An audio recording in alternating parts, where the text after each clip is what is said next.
Okay, so we've got it fired up four-handed. One of the things that I like to do is I like to go in here and I like to click on the eval tab, Yep. and it will pull this up, and you can actually drag this. Most of my students forget that you can drag Yeah. this. Drag it Yep. over to the upper right-hand corner of the screen so that it's open at all times. Okay? Got it. Got it. Now, what I want to do today is this. I'm just going to have you tell me what to do pre-flop, whether you're opening or All right.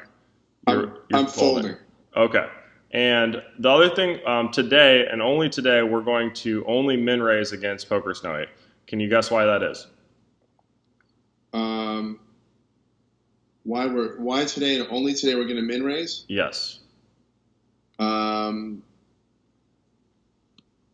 What happens I when you raise smaller versus raising bigger? well, if you raise bigger, I'm not sure why it's today and only today.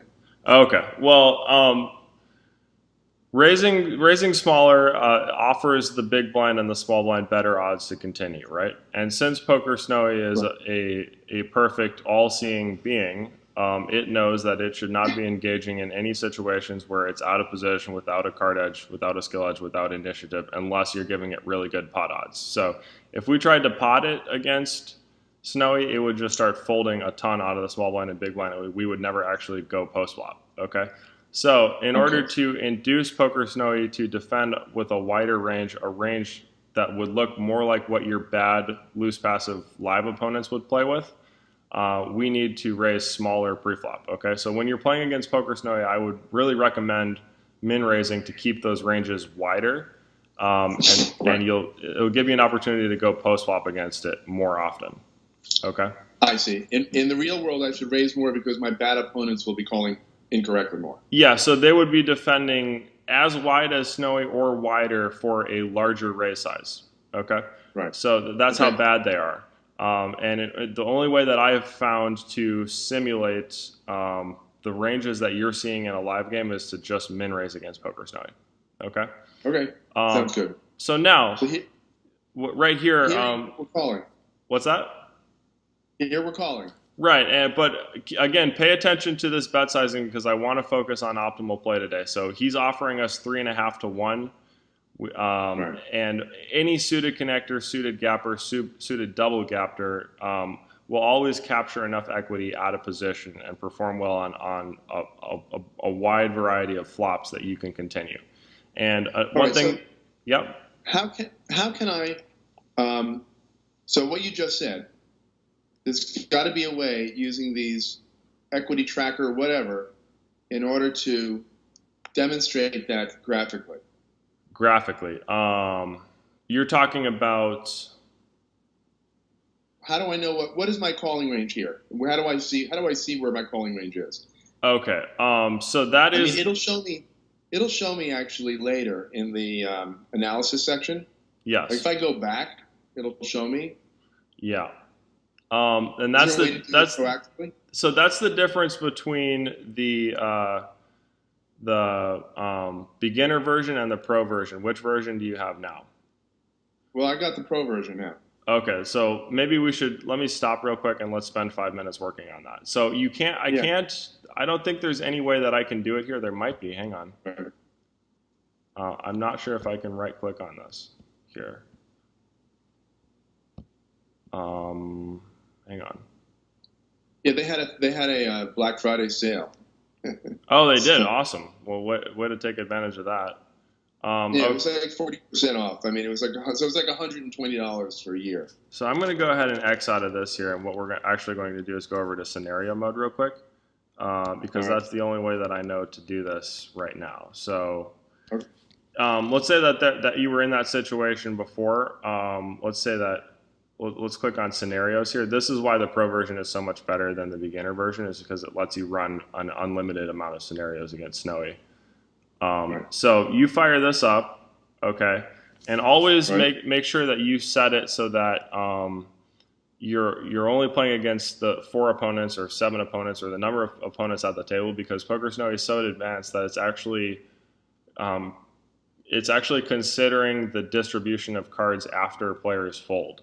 Like that's how far Right. ahead of this thing is. So it's not. It's like if you were playing a four-handed game and you're in the cutoff. All 52 cards are available 100% of the time for the cutoff, right? But if you were playing a nine-handed game where the first five guys folded, the distribution of the 10 cards that those first five guys are folding tend to be lower cards, right? They're not broadways. So it actually throws off the distribution a little bit. So when you're doing this in scenario mode, make sure that you factor that in. It doesn't make a huge difference, but it's enough that these calculations will sometimes do some funky stuff. So what you do is you just press on these guys and you go ahead and add four of them. Okay. Right. Then let's say that you want the cutoff min raises. So in this situation, we're playing $1, $2. He min raises to 4. Okay. Right. Why hasn't it done it yet? Hang on.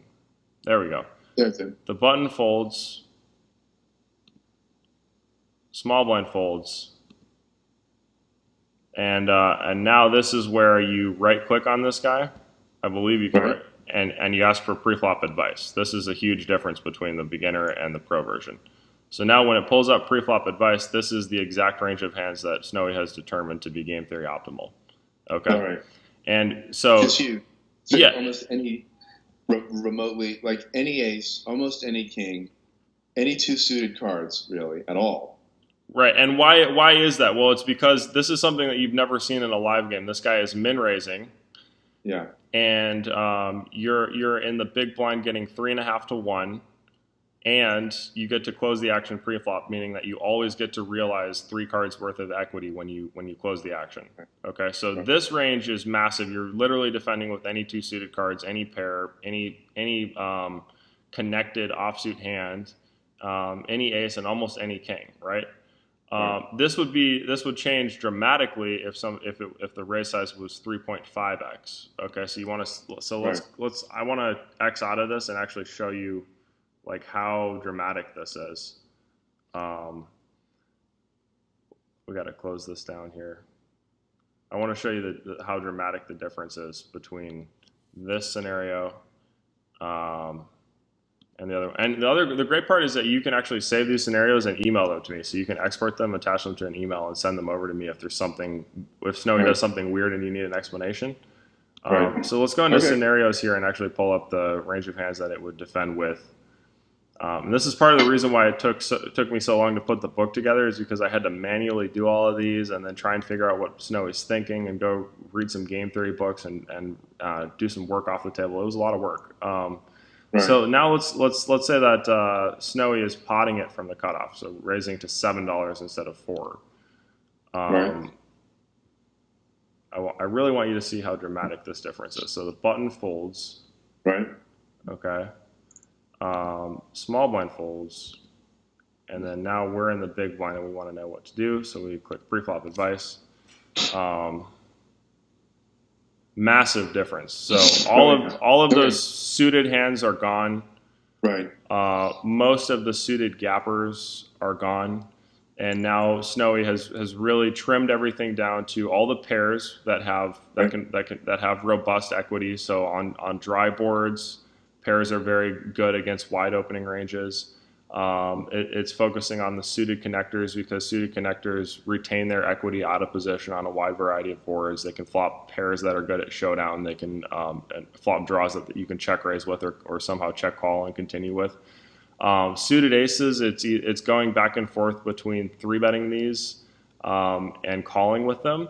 And again, like in a live game, this is really a judgment call for you. So like when somebody's opening the cutoff against you, really what you need to do with ace 10 through ace 2 suited is just ask yourself, like, is this guy either habitually folding to my 3-bets and giving me too much credit when I 3-bet out of the big blind, or is he just too fit or fold post flop? If the answer is yes, you go ahead and fire away with these. If the answer is no, this guy is very sticky and he's continuing to call barrels from me on flops, turns, and rivers. At that point, you go ahead and just call with these out of position, and they actually retain enough equity because they're suited that you can get away with that even against the 3.5x open. And then you go ahead and you take a look at the Broadway range that it's playing here. It's actually not even playing King 10, Queen 10, or Jack 10 offsuit. That's how much it hates those offsuit Broadway hands that just do not retain enough of their equity out of position. Okay. Now you have to kind of take this with a grain of salt because if you're playing against really weak opponents, i.e., not Hunter, the guy coaching you, what do those guys do wrong? Well, they don't c-bet at a high enough frequency, or if they do, they're not following through on the turn at a high enough frequency. They're not betting the river at an optimal frequency. They're not betting big enough, and they never overbet. Right. So what does that mean? That means that it allows you to actualize way more equity than you should, way more equity than you would if you were playing against a perfect opponent. Okay. So if your opponent is some like just bad, weak player opening too many hands from the cutoff, go ahead and call with all these offsuit Broadway hands. You might even be able to get away with calling with like some ace 9 or ace 8. But against someone like me, if you try and defend that wide, I will punish you. Okay. So that's the key difference. And if you ever have any pre-flop questions like that, you can return to my book and take a look at those default ranges and my commentary on them. But then you can also go in here and punch this into scenario mode. So you have any questions as far as that goes? No, I got it. Okay. Oh, one more thing. Instead of clicking pre-flop advice, you can also click hand range, and it will label this differently. So it'll actually show you the entire range of hands that it would expect you to play. And the great part about this is it will tell you what percentage of hands you're playing. So 5.88% of the hands that you're continuing with are pairs, and then 94% of the hands that you're continuing with are high card hands or offsuit or non-pair hands. And then one last thing, if you right click on the hand range and then you go into range advice, it will actually show you the frequencies at which you should be calling and 3-betting and folding with these hands. So you can literally go in here, and if you wanted to know what you should be doing with a very specific hand, so like ace of diamonds, 7 of clubs, you could click on this and it'll show you that you're being dealt 12 of those combinations. The probability of you having that hand within your range is 1.14%. And then you can actually click on the suggested action, and it's saying that you should call 0% of the time. You should always just fold with this hand. For the hands that you're 3-betting, like let's ace of clubs, ace of diamonds, it's saying that you should raise with the pot 100% of the time. Then there are other hands that are actually using a mixed strategy. So like ace of diamonds, queen of clubs is an interesting hand because you're calling 90% of the time and raising 91% of the time. Okay. And this will actually add up the aggregate of this, so it will show you exactly what you should do. You're calling 11.81% of the time versus an optimal cutoff open. You're raising the pot 8.91% of the time, and then you're folding the other 79% of the time. And you can. It's just another way of looking at that chart. Yeah. So there are 3 ways. So like for me, I think the actual chart, the range box is most valuable for me because I'm a visual learner, right? Other people, I agree. I think that's much better. Other people learn much more easily with outlines. They're the guys that love to put everything in bullet points or mind maps. So it's just 3 different ways of expressing the exact same thing, and I wanted you to know that all 3 of those are available. So I'm going to go ahead and close this out, and we'll go back to challenge mode. And we can get some hands in against Snowy here. Yep.